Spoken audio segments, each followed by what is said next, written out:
bones from quiz 1 in review for your bone tray quizzes and or your lab practical. This would be the bones of the pectoral girdle. So we have the scapula and the clavicle, commonly known as the collarbone or the shoulder blade.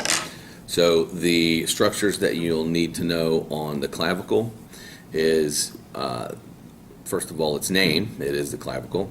The small process here on the bottom is the conoid tubercle down here.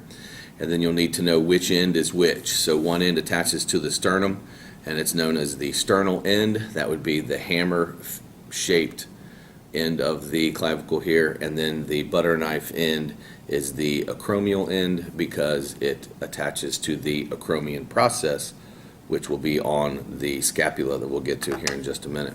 So again, this is the clavicle. This happens to be a right clavicle, and the way we know it is the right clavicle is the conoid tubercle is going to be on the bottom or inferior surface.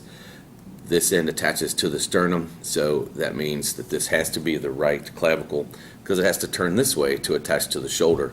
If we put this end on the sternum and turn it over this way to make it fit properly, the conoid tubercle would be to the top, and that's incorrect. So it can't be a left, it has to be a right. Okay.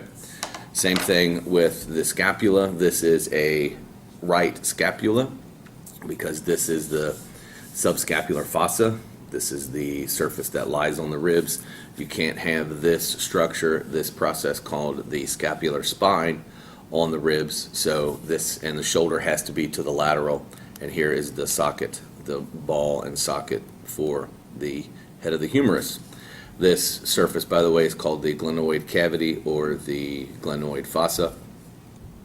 So again, we have subscapular fossa, we have the scapular spine. This flat surface above is called the supraspinous fossa because it is superior to the spine. Below the spine, we have the infraspinous fossa. This is the acromion process. It's at the end of the scapular spine. We have the coracoid process, which is opposite of the acromion process. So those three will make the socket for the ball and socket joint of the humerus.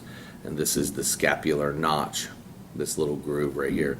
The borders, we have the medullary, because it is medial, also known as the vertebral border, and we have the axillary or lateral border to the outside. All right.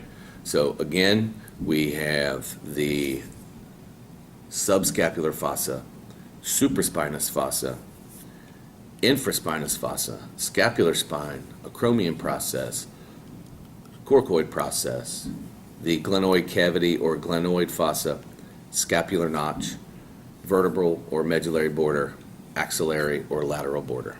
And good luck on your quiz. This has been your anatomy teacher, Mr. Grippa. Thank you.